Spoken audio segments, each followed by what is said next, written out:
Agora a hora é por volta de 4 minutos passados das 4 horas da manhã no horário da África Oriental, e neste tempo, uma hora muito crítica na igreja para aqueles que ainda estão acordados nesta hora, como te foi dito, e também me foi dito, isto não é para acordar as pessoas de manhã, é estritamente para os que estão vigiando, que ainda estão acordados nos postos de gasolina. Isto é para as enfermeiras, os médicos, nos seus respectivos hospitais. Então, isto não é para você agora levantar e acordar alguém de forma nenhuma. Agora, eu quero compartilhar com vocês isto enquanto nos preparamos para partir desta nação, para irmos para Fiji, para a nação de Fiji. E nós vimos que o Senhor falou em um passado recente novamente a respeito do glorioso retorno de Cristo, a gloriosa vinda do Messias. E isto, como vocês agora sabem, todos vocês globalmente, isto se tornou um tema central, uma conversa central na vida da igreja. E nestas conversas, o Senhor está enfatizando o tempo, que o tempo acabou, e está falando a respeito de preparação, e porque o tempo acabou, a necessidade agora de se preparar com sinceridade, genuinamente, muito bem, para a gloriosa vinda do Messias. É isto que o Senhor está dizendo todo este tempo, e você pode ver também pela forma como o Senhor nos levou através do globo de um canto da terra até o outro, a maneira como Ele está levando os seus servos, seus mensageiros, através do mundo até os confins da terra, em uma velocidade cada vez maior. Em um momento você está deste lado do mundo anunciando a gloriosa vinda do Messias. No próximo momento você está na outra extremidade do outro lado da terra, novamente a voz do Senhor ainda anunciando a gloriosa vinda do Messias e a necessidade para o homem, a humanidade, se preparar muito bem para este dia irreversível, irremediável, dia da vingança, o dia da verdade. E eu quero compartilhar com vocês nesta noite por apenas 5 minutos, enquanto nos preparamos para partir desta nação. Em apenas 5 minutos, mais ou menos isso, se vocês me derem o seu tempo, vocês que estão vigiando nos postos de gasolina, guardas junto às lojas, enfermeiras, nas suas estações, nos seus que vocês trabalham noturno, nos hospitais e nas clínicas, aqueles que estão vendendo chá junto aos postos de gasolina, nos ônibus, e então o seu rádio está ligado. E nós lemos vez após vez no livro de Lucas, capítulo 21, de muitos continentes da terra, diferentes nações. Eu tenho lido esta escritura de nação em nação, até mesmo aqui. E nesta escritura nós vemos muito claramente, se você ler a partir do versículo 1, Lucas 21 é um livro profético, é um capítulo profético, onde o Senhor fala a respeito dos eventos do tempo do fim. E você vê que a partir do versículo 1 ele diz que Jesus viu os ricos colocando suas contribuições nas caixas de ofertas. Ele viu também uma viúva pobre colocando 2 pequeninas moedas de cobre. Versículo 3 de Lucas 21, ele diz, afirmo-lhes que esta viúva pobre colocou mais do que todos os outros, os homens ricos, as pessoas ricas e o que eles estavam colocando, todos estes deram do que lhes sobrava das suas riquezas, mas ela, da sua pobreza e falta, ela deu tudo o que possuía para viver. Lembre-se que o Senhor Jesus pode dizer de onde cada pessoa vem. Ele pode dizer que esta mulher está vindo de um lugar onde ela tem muita falta, e isso era tudo que ela tinha. Então, versículo 5 de Lucas 21, ele diz: a destruição do templo e os sinais dos tempos do fim. Então você vê, ele diz no versículo 5, alguns dos seus discípulos estavam comentando como que o templo era adornado com lindas pedras e dádivas, as pedras todas muito perfeitas e as dádivas dedicadas ao Senhor Deus Todo-Poderoso. Mas Jesus disse para eles, significando eles vieram ao Senhor e eles tentaram chamar a atenção do Senhor para a magnificência da arquitetura e da estrutura do templo, do edifício do templo. Eles estavam espantados, maravilhados com a beleza das pedras perfeitas e trabalhadas, as colunas revestidas de ouro, o desenho, o modelo e a magnificência, o design do templo, o esplendor dos edifícios do templo. Então, enquanto eles estavam tentando chamar a atenção do Senhor para a magnificência da arquitetura e as estruturas do edifício do templo. Então, olha isso agora.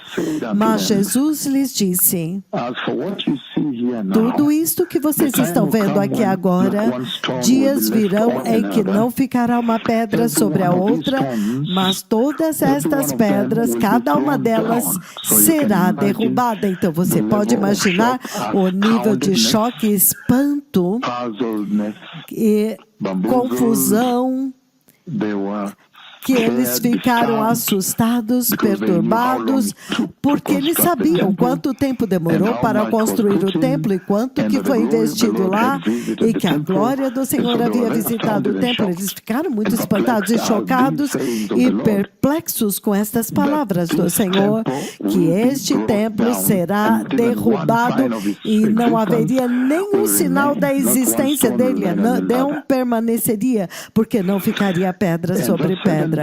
E no versículo 7, assim que eles entenderam que o Senhor Jesus estava falando da vinda do Messias e os eventos do clímax da história humana, que é o tempo do fim, o final desta era. Então eles vieram até eles no versículo 7 e disseram, mestre, perguntaram, quando acontecerão estas coisas? E qual será o sinal de que estas coisas estão prestes a acontecer? Se você ler o livro de Mateus capítulo 24, você vai descobrir que em Mateus ele transmite a mesma profecia aqui que você vê em Lucas 21. Mateus 24 também é um livro profético muito importante, falando a respeito dos sinais do tempo do fim, a vinda do Messias e os sinais do fim dos tempos. E nós vimos muito claramente, quando estávamos em Nacurumenegai 7, eu trouxe para vocês que em Mateus 24, quando o Senhor Jesus começou a narrativa, essa mesma escrita, esses mesmos documentos, esse registro aqui desta profecia é contemporâneo, é ao mesmo tempo que em Mateus capítulo 24, quando Jesus começa a responder-lhes. Mateus 24, 4 até o 35, ele começa a dizer que você verá a abominação que causa desolação. Ele começa a dar os sinais. Ele começa a falar a respeito da vinda do Messias, que tem sinais. E porque ele mencionou a abominação que causa desolação, como foi enumerado e ilustrado por Daniel, o profeta do Senhor, então você pode ver muito claramente que o Senhor, na verdade, estava falando da segunda vinda no Monte das Oliveiras, para Jerusalém. A vinda do Messias que tem sinais e eventos e marcos ao longo da contagem regressiva. Mas nós vimos muito claramente também na conferência que aconteceu em Nakuru Menegai 7, e também vimos através das nações da Europa, aqueles que puderam sintonizar, quando eu dei a mesma mensagem de Mateus 24, aquela profecia muda. De Mateus 24, a partir do versículo 35, quando ele diz, o céu e a terra passarão, mas esta palavra está estabelecendo, significando, é uma garantia. Então, do 35 ao 44, agora ele começa a falar a respeito da vinda do Messias, que não tem sinais. Ele diz, agora, a respeito daquele dia, nenhum homem conhece. Aquele dia, hora, nenhum homem conhece. Então você vê que ele faz uma transição. O versículo 35 torna-se uma ponte que está conectando as duas vindas do Messias. Então nos foi dito que a primeira vinda do Messias foi quando ele veio na manjedoura em Belém, então para a cruz do Calvário. Então você entende que a segunda vinda tem duas fases. A primeira fase é quando ele vem na vinda, quando o dia e a hora não é conhecido, também conhecido como arrebatamento da igreja, o glorioso retorno do Messias. Em Tito capítulo 2, versículo 13, ele fala o glorioso retorno, a vinda, o glorioso retorno do nosso grande Deus e Salvador. A bendita esperança. Esta é a primeira fase da segunda vinda. Então a segunda fase da segunda vinda é quando o dia será conhecido, que é Mateus 24, dos versículos 4 ao 35, quando ele está dando sinais que quando você vê a figueira, você vê ela brotando. Então ele fala, quando você vê a abominação que causa desolação, significa que ele está falando da 70ª semana de Daniel, Daniel capítulo 9, versículo 27. Então ele está dando sinais. Então depois disso ele faz a transição para o versículo 35, e no versículo 36 ele diz que a respeito daquele dia nenhum homem conhece. Aquele dia e hora nenhum homem conhece, ninguém sabe o dia nem a hora. E se o dono da casa soubesse a hora em que o ladrão vem, ele se prepararia. Então ele começa a falar a respeito do arrebatamento da igreja, o glorioso retorno no céu, a vinda do Messias, que o Senhor nos enviou para anunciar nos quatro cantos da terra. O dia e a hora não são conhecidos. Então, aqui também, então você vê esta profecia em Mateus 24 e você vê também aqui. Então, Mateus capítulo 24 e o livro de Lucas capítulo 21, eles se tornam livros proféticos. Estes são capítulos proféticos falando a respeito da vinda do tempo do fim. E é por isso que você vê aqui, quando Jesus começou a responder-lhes, no versículo 8, ele respondeu, cuidado para que vocês não sejam enganados. Então ele está dizendo para eles, cuidado, o engano está vindo, o anticristo está vindo. Então ele diz, porque muitos virão em meu nome dizendo que eu sou o Cristo. Ele está dizendo que o anticristo virá. Ele está falando a respeito dos sinais da tribulação e da grande tribulação. Então, aqui novamente em Lucas 21, ele está falando a respeito da segunda vinda do Messias. Mas você entende, enquanto você continua, você descobre que ele está se referindo ao arrebatamento da igreja, a vinda do Messias no céu, cujo dia e hora não são conhecidos. Então, é muito importante quando você lê a Bíblia, você tem que ser capaz de separar do que é que ele está falando, qual é o período de tempo, a dispensação da qual ele está falando. E lembre-se que a Bíblia não é escrita em ordem cronológica. A Bíblia é escrita segundo o Espírito do Senhor falou. E é por isso que ele diz o seguinte, quando você vê o anticristo vindo, em outras palavras, cuidado que ninguém vos engane, porque muitos virão em meu nome dizendo, eu sou o Cristo, eu sou ele, e que o tempo está próximo. Então não o sigam. Versículo 9 ele diz: quando ouvirem falar de guerras e de rebeliões, não tenham medo. Ele diz: é necessário que estas coisas aconteçam primeiro, mas o fim ainda não virá imediatamente. Então ele realmente está falando das duas vindas do Messias. Ele está falando da vinda de Cristo para levar a igreja. Ele está falando do fim da história humana, o fim dos tempos. Versículo 10, ele diz: então ele disse, nação se levantará contra nação. Veja isso, ele está dando sinais da vinda do Messias, que tem sinais, significando a segunda vinda a Jerusalém. Ele começa com isso. Ele não começou com o arrebatamento da igreja. Então lembre-se que quando ele diz que o templo será destruído, você tem que ser sábio o suficiente para saber a história da Bíblia, a história da igreja também, a história de Israel, para que você entenda que ele está falando a respeito de uma profecia que tem dois cumprimentos, como a profecia do Senhor, quando eles falam lá, as profecias deles são as palavras eternas de Deus. Estas são palavras que são imortais, elas não morrem. As profecias que eu falo, elas são eternas, elas vivem para sempre, porque elas são as palavras de Jeová, as palavras do Senhor Deus Todo-Poderoso, Ele mesmo. Então, quando você ouve aqui o Senhor Todo-Poderoso dizendo muito claramente aqui que o templo seria derrubado, ele estava essencialmente se referindo ao ano 70 depois de Cristo. Os 70 anos depois de Cristo.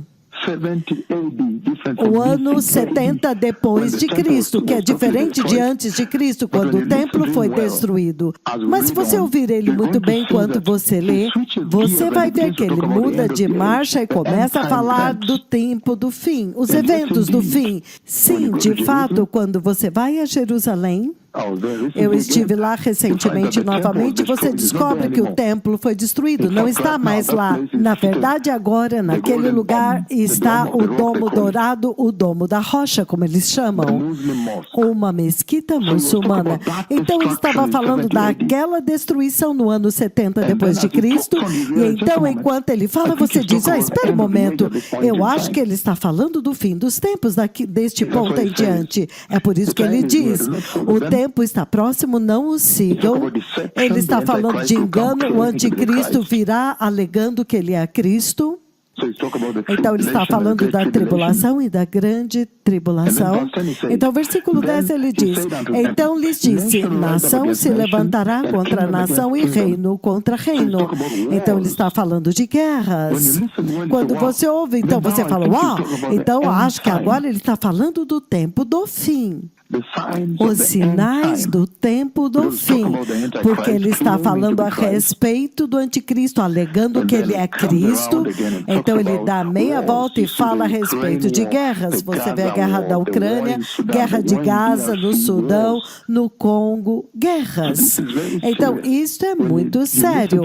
Quando você ouve ele, você pode ver ele se referindo a estes dois profetas aqui, como eles viriam e profetizariam estes eventos registrados na profecia do Monte das Oliveiras, e então eles trariam o cumprimento das palavras que o Senhor Jesus falou naquele tempo no Monte das Oliveiras.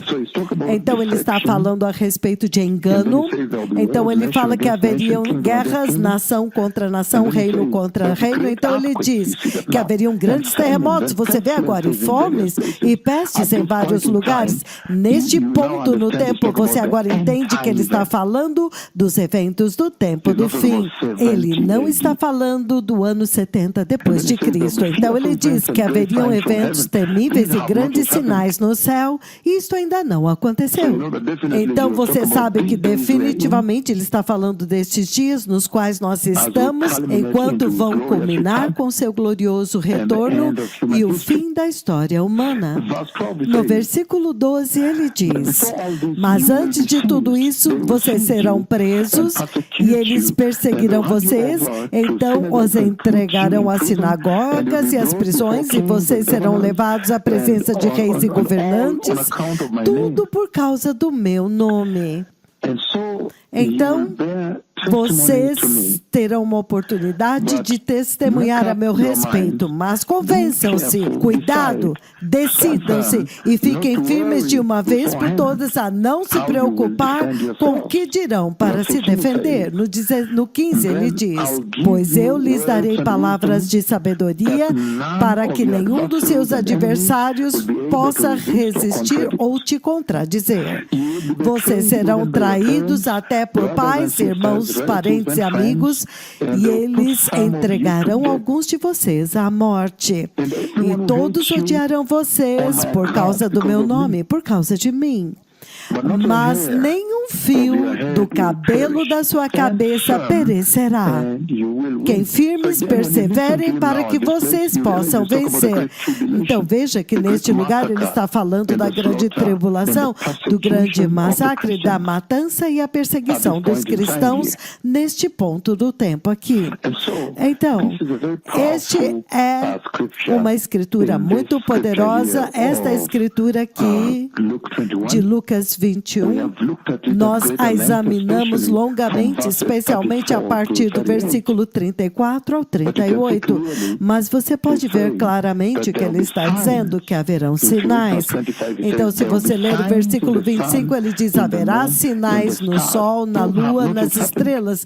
Isto ainda não aconteceu, até que recentemente ele trouxe os seus servos para começar a sacudir as estrelas de neutros. Então, você vê que ele realmente está falando do tempo do fim. Haverão sinais no sol, na lua, nas estrelas, na terra as nações se verão em angústia e perplexidade, com medo do bramido e agitação do mar. Os homens desmaiarão de terror, apreensivos com o que está sobrevindo ao mundo, porque os poderes celestes serão abalados. Então, naquele tempo, vocês verão o Filho do Homem vindo numa nuvem com poder e grande glória. Então, aqui ele está falando da grande tribulação, os sinais do tempo do fim. E é por isso que ele continua para mencionar a figueira no versículo 29. Então, agora, se você puder voltar e retroceder na escritura que ele está falando de Lucas 21, do 34 ao 38, você agora vai entender muito melhor o que o Senhor está transmitindo para as nações neste tempo, porque você vê que dentro do contexto do que nós vimos, então você agora olha o versículo 34, quando ele fala: cuidado para que os seus corações não fiquem carregados de libertinagem, bebedeira e ansiedades da vida. E aquele dia veio sobre vocês repentinamente como uma armadilha. Então você vê rapidamente que ele está falando do arrebatamento da igreja, o glorioso retorno do Messias no céu, acima da terra, aqui nas nuvens, aqui em cima, sem nenhum aviso. Repentinamente, ele diz, sem nenhum aviso. O único anúncio que você tem é este aqui, que os servos de Deus que estão gravitando ao redor do globo nos 4 cantos da terra. Ele diz: cuidado para que os seus corações não fiquem carregados de libertinagem, bebedeira e as ansiedades da vida, e aquele dia venha sobre vocês repentinamente como uma armadilha. Então ele diz que o glorioso retorno do Messias será em um dia que nenhum homem sabe e numa hora em que nenhum homem sabe. Será repentino. O dia e a hora não são conhecidos. É isto que nós estamos anunciando aos 4 cantos da terra. É isto que o Senhor tem falado conosco e é por isso que nós temos ido por todo o globo anunciando este dia particular para que vocês não pereçam, para que vocês não acabem no lago de fogo ou na grande tribulação e então sejam entregues para a matança e o derramamento de sangue, mas que vocês sejam levados para dentro da segurança da glória do Senhor. É isso que ele está dizendo. E é isso que nós estamos transmitindo para as nações da terra e toda a humanidade. E você vê que ele está dizendo aqui, cuidado. Vigie para que o seu coração não fique pesado com libertinagem. Libertinagem você pode relacionar com a imoralidade, as sensualidades desta vida, onde todos vão em uma única direção e há muita imoralidade na televisão, nos seus celulares, nas revistas, nas pessoas, da forma como eles se vestem e falam em tudo que eles fizerem. É disso que ele está falando aqui. Cuidado a respeito das coisas que acontecem neste mundo. O mundo está seguindo a sua própria agenda. E é por isso que aqueles de vocês que ainda estão acordados, eu quero falar com vocês enquanto nós estamos nos preparando para partir, mas você vê que ele está levantando uma advertência. Cuidado, não fique sobrecarregado com a libertinagem, com a bebedeira. Se você olhar no mundo hoje, há uma embriaguez. Você vê que eles estão tão presos com o aqui e agora da vida, se não é indo para a escola todos os dias, levando seus filhos para a escola, levando para a escola, ou é você que vai para a escola, depois que eles vão para a escola, então em pouco tempo, então agora ele começa a procurar um emprego, depois de procurar um emprego, então em pouco tempo eles conseguem um emprego, então agora eles têm que ter uma performance para sustentar o emprego, depois disso agora estão estabelecidos, então agora eles são responsáveis, com um papel responsável na sociedade. A próxima coisa é casar-se ou dar-se casamento. Depois do casamento, agora eles têm que encontrar uma casa. Depois de encontrar uma casa, em alguns momentos eles estão tendo filhos, e quando eles têm filhos, então repentinamente, agora você tem que pagar mensalidade escolar, levar os filhos para a escola, rapidamente você quer construir uma casa para a sua família, encontrando uma terra, comprando terra, escolhendo onde você quer morar. Enquanto eles fazem isso, a próxima coisa, os seus filhos vão para a universidade, você precisa das mensalidades, depois você precisa de um carro para a família, então a próxima coisa, você atinge a idade de aposentadoria, então eles estão ocupados. É isto que ele está dizendo. Este dia vem sobre você repentinamente como uma armadilha, e então te derruba em um choque, em um abrir e fechar de olhos. O dia chegou, a igreja foi levada. Então as ansiedades da vida, as preocupações com o que eu vou comer, o que eu vou beber, onde eu vou morar, onde será o meu trabalho, onde será o meu escritório, as riquezas deste mundo, se preocupando com as riquezas deste mundo. Aí ele está falando disso aqui. E o Senhor veio muito claramente para dizer que aquele dia e hora virá como você, como uma armadilha. Ele diz, como uma armadilha. Versículo 35, ele diz, virá sobre todos aqueles que habitam na face da terra.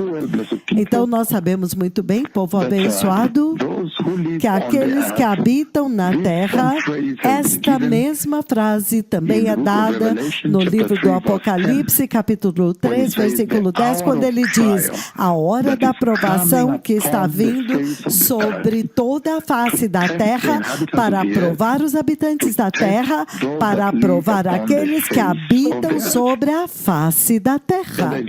Então nós dizemos muito claramente que isto não é a igreja, isto não é a igreja. Eu já defini para vocês, eu já fui por toda a extensão e andei muitas longas distâncias circunstâncias para definir isso para vocês, que no livro do Apocalipse, dentro deste contexto da profecia do fim, quando o Senhor se refere àqueles que vivem sobre a face da terra, os habitantes da terra, neste tempo, quando nós vimos também no livro do Apocalipse 14:6, e neste caso ele está se referindo àqueles que fizeram da terra a sua habitação, o seu destino final, aqueles que estão estabelecidos aqui, significado que eles montaram as suas tendas aqui, construíram suas casas aqui. Ele diz que vocês são os livres habitantes da terra, livres para ficar aqui, fazer tudo o que vocês quiserem neste lugar, como seu destino final. Eles não têm uma aspiração por um segundo destino. E eu disse que este não é a igreja, porque a igreja não pertence a este mundo. E é por isso, ele quer que você tome muito cuidado aqui. O Senhor está dizendo que até mesmo enquanto a tribulação está vindo, mesmo enquanto o Senhor ocupou os seus servos para poder ilustrar para vocês e para esta dispensação quão horrenda é a tribulação, o coronavírus, os terremotos em toda a terra, as profecias e os seus cumprimentos, enterrando pessoas, desenterrando pessoas de debaixo da terra, com tudo isto, a colisão das estrelas de nêutrons. Mas você agora pode dizer que o que está vindo é horrendo, é insuportável, ninguém pode suportar. Então ele diz, mas não é para vocês, porque vocês não são os habitantes da terra. E é por isso que no versículo 36, que tem sido o nosso fundamento, ele diz, estejam sempre atentos, vigiando, significando estejam de guarda, estejam preparados, estejam prontos, alertas, atentos, estejam em expectativa, estejam em grande expectativa o tempo todo, em grande antecipação. Por favor, é aqui onde está a mensagem. Este é o cerne, o centro de toda a instrução do Senhor neste tempo para as nações. Ele diz, então estejam sempre atentos, vigiando, de guarda, em outras palavras, atentos, em expectativa, mantenham seus olhos lá em cima. Ele está vindo para aqueles que estão esperando por Ele. Se você ler Hebreus 9:28, ele diz, Ele não está vindo novamente para morrer na cruz pela segunda vez, mas Ele está vindo para buscar aqueles que estão esperando por Ele. Em Lucas, capítulo 12, do 34 ao 40, você vê, ele diz que Ele está vindo para recompensar a espera, recompensar o processo de espera, que abençoados são aqueles que quando o mestre vem bater na porta, imediatamente eles abrem a porta para Ele, estão esperando por Ele, correm e abrem a porta para Ele. Ele dirá para eles, reclinem na ceia das bodas do Cordeiro e Ele vai servi-los. Ele vai servi-los e recompensar a espera. A recompensa pela espera. É aqui onde está a mensagem para esta geração. Para que vocês possam saber que o Senhor leva muito sério a espera pelo Messias. É por isso que Ele diz no versículo 36 de Lucas 21, Ele diz, estejam sempre atentos, significando o tempo todo, cada segundo, cada minuto, cada hora, cada dia, cada semana, ele diz, cada mês, cada ano e cada dia continuamente assim, esteja em expectativa o tempo todo, prontos, preparados, de guarda, alerta, vigilantes, mantenha os seus olhos lá em cima, porque você pode estar dirigindo na estrada e o Messias vem, cozinhando na cozinha, o Messias vem, naquele escritório, então o Messias vem, é disso que ele está falando aqui. Então ele diz, esteja sempre vigiando e ore, para que você possa ser achado digno, para que você possa ser capaz, ser achado digno de escapar de tudo que está prestes a acontecer e para que você possa estar de pé diante do Filho do Homem. Isto é sério. Então ele lhes dá uma advertência, um alerta e uma instrução ao mesmo tempo. O Senhor está ensinando a igreja como orar, como esperar por Ele. Ele disse isso aqui, para que você possa orar orar para que você seja achado digno e capaz de escapar. E este escapar é o que você vê em 1 Tessalonicenses capítulo 4, do 13 ao 18. Também o que você vê em 1 Coríntios 15, do 50 ao 57. Também Apocalipse 3, versículos 10 e 11, quando ele diz, eis que venho em breve. No versículo 11, você também vê em muitas outras escrituras que celebram e ilustram o arrebatamento da igreja, como em Tito, capítulo 2, 13. Esta é a instrução para esta hora. Este é o evangelho para este momento. Que esteja sempre vigiando e ore para que você seja achado digno, para que você possa escapar. A palavra-chave é escapar. Escapar do quê? Escapar de tudo que está prestes a acontecer. E o que é isto que está prestes a acontecer? Ele está dizendo muito claramente que ele está falando a respeito disto. Desde versículo 1 e 2, nós lemos versículo 1 de Lucas 21, ele mencionou lá, o anticristo está vindo, a perseguição dos cristãos, os abalos dos corpos celestes, o derramamento de sangue, engano, as fomes, as pestilências. Ele menciona isto aqui. Ele mencionou isto aqui, ele menciona isto aqui. Então ele diz perseguição, a matança dos adoradores, dos cristãos, aqueles que creem em Jesus e sustentam a palavra do Senhor. Então ele está realmente se referindo aos eventos da grande tribulação. Então o Senhor está falando a respeito do livro de Daniel 9, versículo 27, a 70ª semana de Daniel. Se você abrir no livro de Jeremias, o livro de Jeremias, capítulo 30, versículo 7, ele diz o seguinte, Jeremias 30, versículo 7, ele se refere àquele dia por nomenclatura, dando nome a este dia, considerando que aquele dia não é para vocês. Ele diz, quão terrível, quão horrendo, quão terrível será aquele dia. Nenhum outro dia será como este, significando será o mais histórico. Você pode pôr ISIS, El-Shabaab, Boko Haram, Al-Qaeda, Primeira Guerra Mundial, a Guerra de Gaza, Ucrânia. Você põe tudo isso junto e diz, não se pode se comparar com a angústia daquele dia do qual ele está falando. Ele diz novamente, Jeremias 30, por nomenclatura, esse dia não é para vocês. Ele diz, quão terrível e horrendo será aquele dia, nem sem comparação, nem outro dia semelhante. Será um tempo de angústia para Jacó, mas ele será salvo. Ele será salvo para fora dele. Então você pode ver que até mesmo pelo nome, pela nomenclatura, o Senhor o chama de o dia da angústia de Jacó. O dia da angústia de Jacó. Isto não é para a igreja. E é exatamente isso que está sendo trombeteado através do globo para preparar as nações, dizendo-lhes, por favor, preparem-se, porque a tribulação não é para vocês. Vocês não estão esperando pelo Messias de forma nenhuma. Vocês estão esperando pelo Messias que está vindo lá em cima no céu, no arrebatamento para levar a igreja. Então, este é o cerne de toda a instrução, que no céu, que o Senhor no céu está agora mesmo disseminando e ministrando para as nações nesta hora. E ele está dizendo muito claramente aqui, nesta hora, novamente, que este dia ao qual ele se refere é para que você possa escapar de tudo que está prestes a acontecer. Agora, você viu que este dia se chama o dia da angústia de Jacó. Não é de vocês. Então, você vê que a grande tribulação, a tribulação e a grande tribulação, derramamento de sangue, fomes, pestilências, as piores covides, o abalo dos corpos celestes, os gafanhotos que picam, eles picam como escorpiões.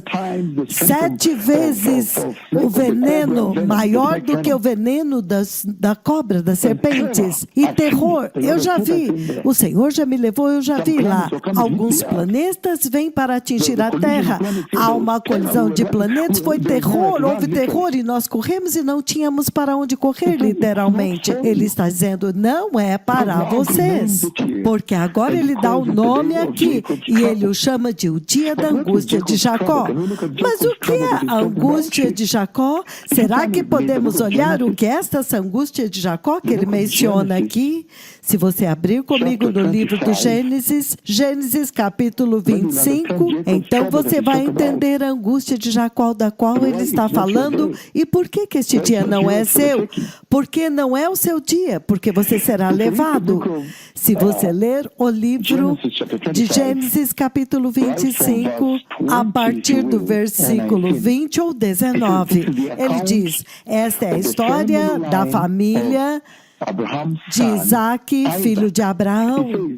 Ele diz, Abraão gerou Isaac, o qual Isaac aos 40 anos se casou com Rebeca, a filha de Betuel, o arameu, de Padã Arã, e a irmã de Labão, também arameu. Então ele estabelece a linhagem lá de Abraão, de Isaac, na verdade, vindo de Abraão, e então a esposa, Rebeca. E ele continua dizendo no versículo 21, no livro do Gênesis 25, lembre-se que ele está dizendo por que a tribulação e a grande tribulação não é para vocês, a igreja.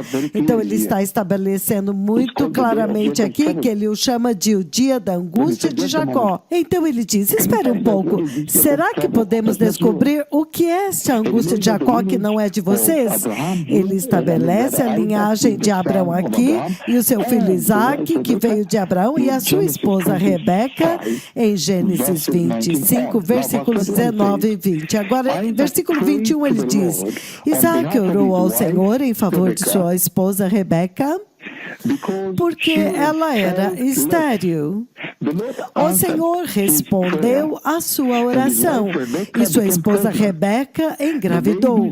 Os meninos, os bebês, se empurravam dentro dela. Olha o versículo 22. Os meninos se empurravam dentro do útero dela. Ela disse, por que isto está acontecendo comigo? Então ela foi consultar o Senhor, e isto foi o que o Senhor disse para ela. Versículo 23. Que duas nações estão em seu ventre, e já desde as suas entranhas 2 povos serão separados. Um deles será mais forte do que o outro. O mais velho servirá o mais novo. É aqui onde começou a angústia de Jacó, já desde o ventre, lutando Jacó e Esaú. Já desde o ventre. É por isso que o Senhor está dizendo, fique longe disso, você, igreja. Isso não é seu. É por isso que nós tivemos uma conferência aqui nesta noite, porque nós temos uma delegação da igreja em Angola, Dr. Pedro, ele ainda está aqui, com alguns bispos sêniores de Nairobi. Então, nesta noite nós tivemos uma conferência, eu dei esta mensagem, então eu pensei que vocês que estavam acordados, eu poderia também estender para vocês, porque este é o momento quando podemos ter um conhecimento mais profundo disso, então expor toda a narrativa da instrução que o Senhor está dando para a igreja, expandindo, abrindo de forma extensa e profunda. Então ele diz aqui que em Gênesis 25, versículo 23, há uma luta dentro do ventre, e o Senhor responde para ela e diz, não, a angústia de Jacó já está acontecendo. Jacó já estava com problemas desde o ventre. Isso não é para vocês, a igreja. Jacó já está lutando, já se defendendo desde o útero. Quando nós começamos a definir o que é esta angústia de Jacó, da qual Jeremias fala, e desta vez eu vou tentar usar o contexto hebraico para vocês entenderem o que é a angústia de Jacó. Se você vai a Israel e você entende a narrativa da angústia de Jacó, é daqui que começou. Esta é a narrativa hebraica. Se você olhar o hebraico antigo, o hebraico arcaico, essa é a narrativa deles da angústia de Jacó, que já desde o ventre. Então vocês, Igreja de Cristo, saiam fora disto. Vocês se preparem, saiam daqui e entrem no arrebatamento. Ele diz, cuidado, vigiem, para que você possa se preparar bem, ser levado levado embora para que você possa escapar da angústia de Jacó. Tudo que está prestes a acontecer na terra, a tribulação e a grande tribulação. Você vê, há uma luta aqui já, uma séria luta. Quando você abre agora no livro do Gênesis 27, do 41 em diante, veja o que ele diz a partir do versículo 41. Gênesis 27, ele diz o seguinte: se você ler Muito Poderoso, se você tiver tempo, você pode ler outros aspectos desta escritura, capítulo 25 e 6, mas por causa do tempo, capítulo 27, versículo 41, ele diz o seguinte: antes disso, se você começar no 27 do 1, você vai entender o contexto, a contextualização desta instrução aqui.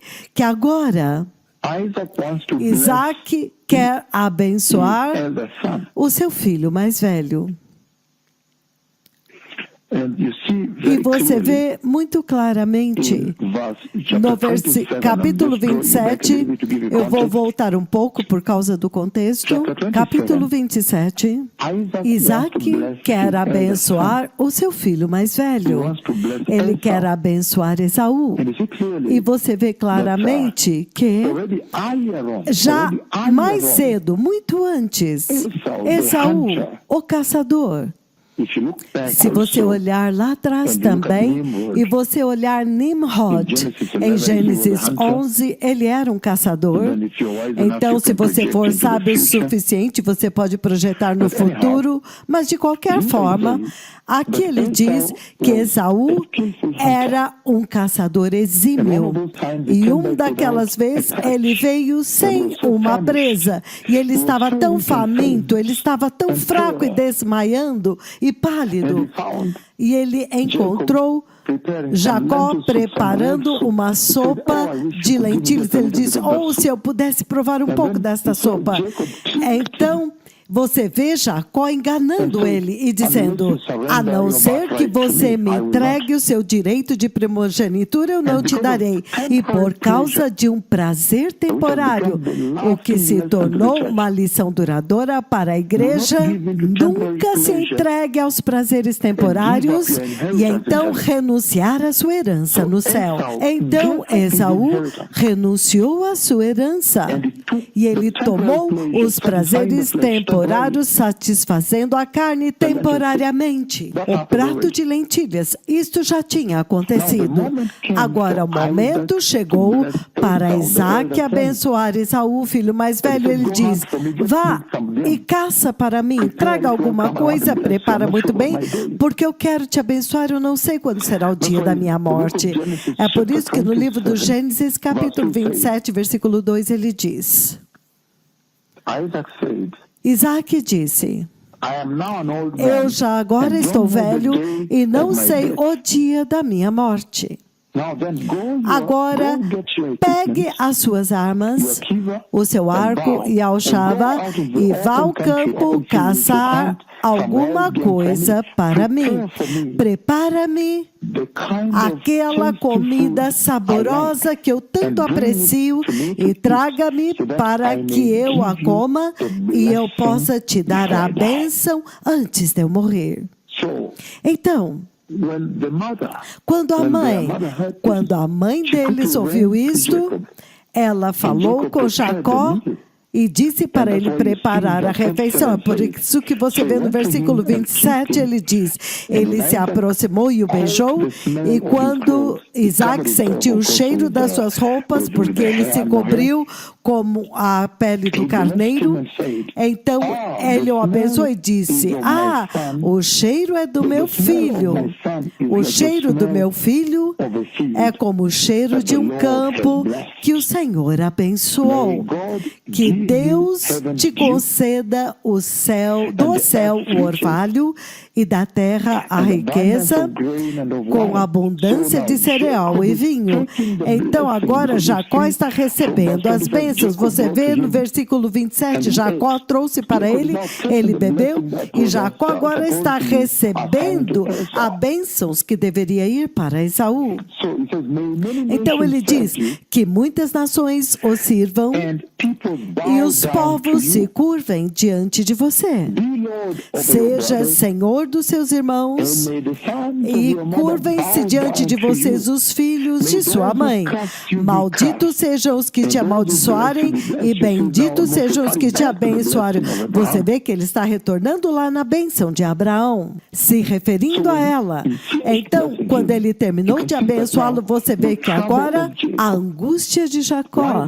Por que a igreja não deve se envolver? Você vê onde começou. Começou desde o ventre.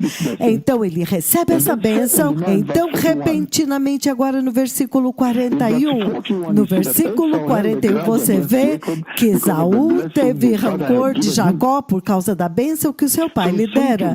Então ele disse a si mesmo: os dias de luto pela morte do meu pai estão próximos. Então eu matarei meu irmão Jacó. Você entende a angústia de Jacó? Porque a igreja não é parte disto. Porque você deve simplesmente se preparar e entrar na glória. Esaú, no versículo 41 de Gênesis 27, ele agora está planejando matar Jacó. E Jacó fugiu. Quando Rebeca foi dito a ela o que o filho mais velho Esaú disse, ela enviou o seu filho mais velho Jacó e disse para ele: Jacó está planejando se vingar te matando. Então agora, meu filho, faça o que eu digo, corra para o meu irmão Labão em Harã, fique com ele algum tempo até que passe o furor do seu irmão.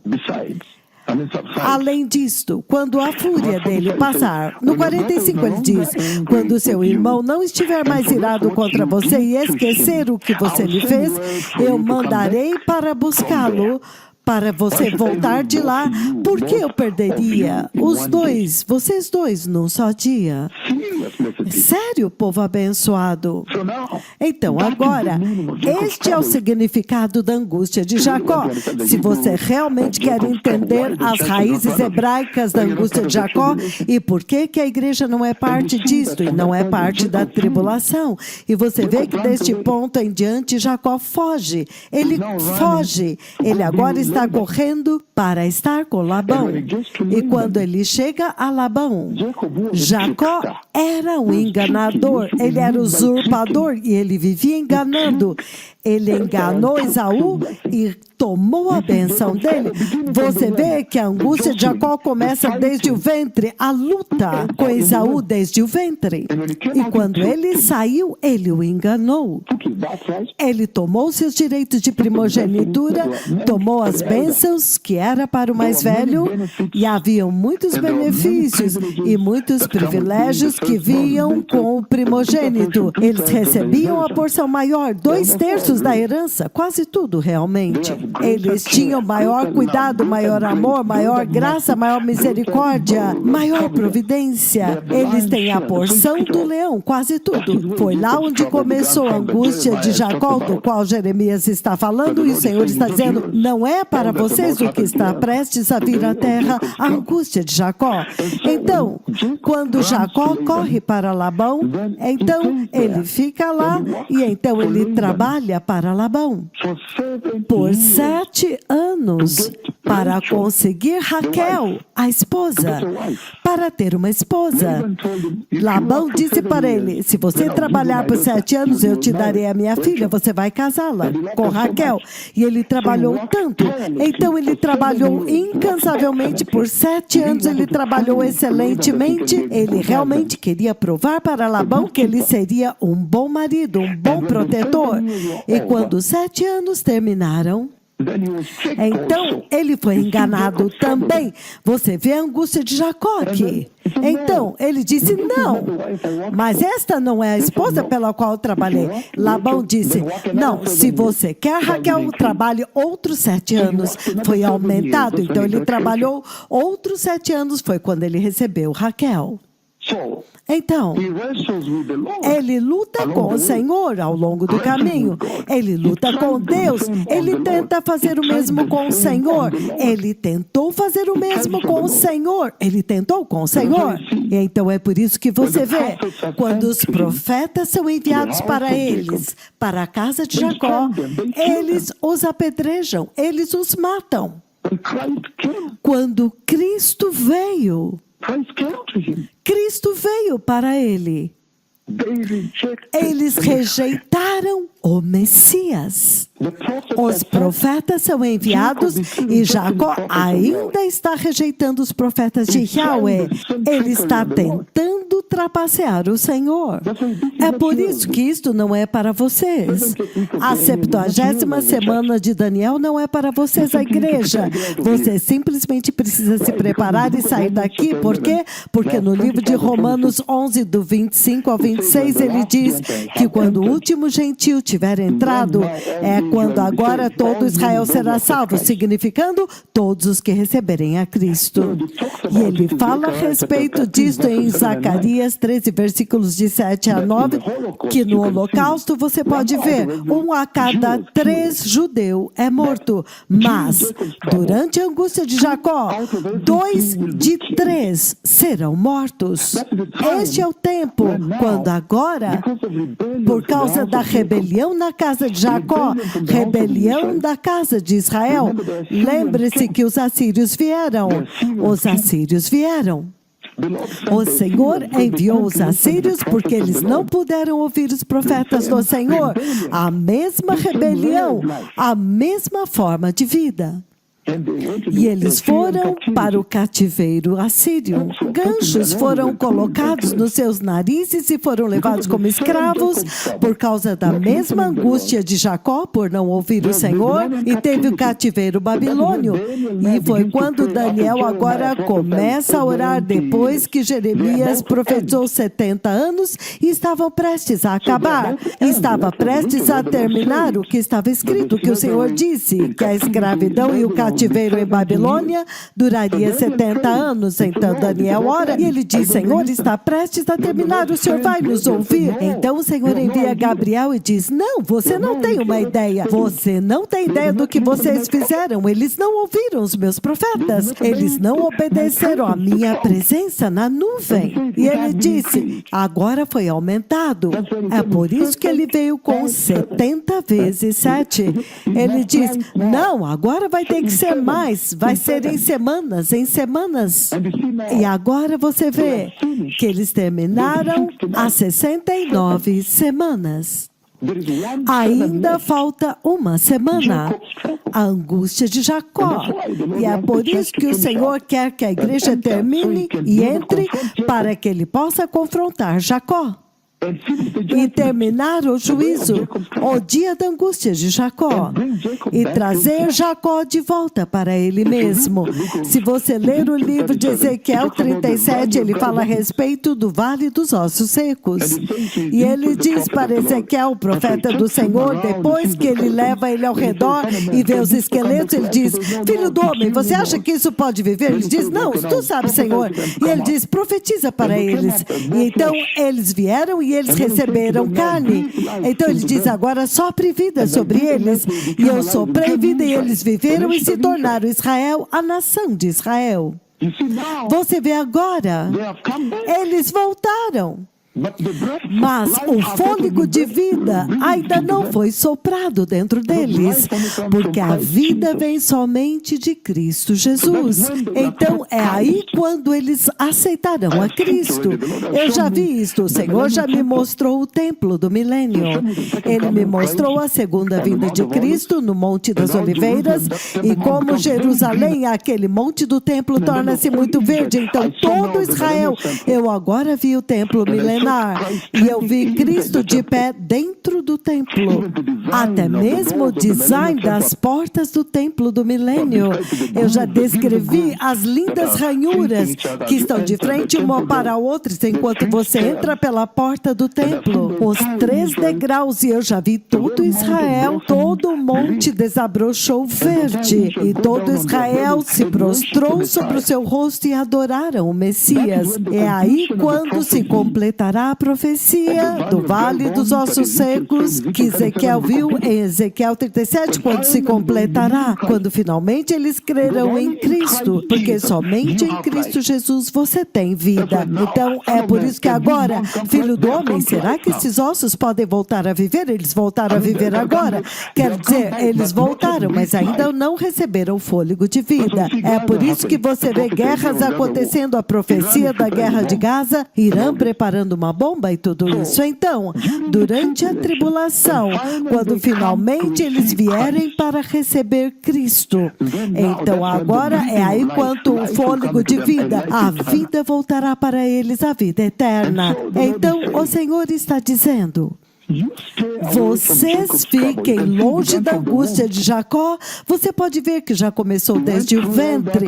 Ele passou por tudo isso com Jacó fugindo para Labão. E então, quando ele estava sob Labão, esperando para receber a sua esposa Raquel, foi dito a ele 7 anos. Depois de 7, ele disse: não, você não entendeu, agora eu aumentei mais outros 7. Então, este é o 7 que você ouve, que o Senhor usa o 777, ele está dizendo, até agora, quando falta ainda uma semana, e isto não é para você, a igreja. Ele diz: ore para que você seja considerado digno de escapar de tudo que está prestes a acontecer na terra. A angústia de Jacó. O Messias está vindo. Aqueles que querem receber o Senhor enquanto estão acordados, você pode repetir esta oração. Diga: poderoso Senhor Jesus, Senhor, prepara-me para o glorioso reino do Deus Todo-Poderoso. E Senhor, prepara-me para escapar daquilo que está prestes a vir e destruir a terra.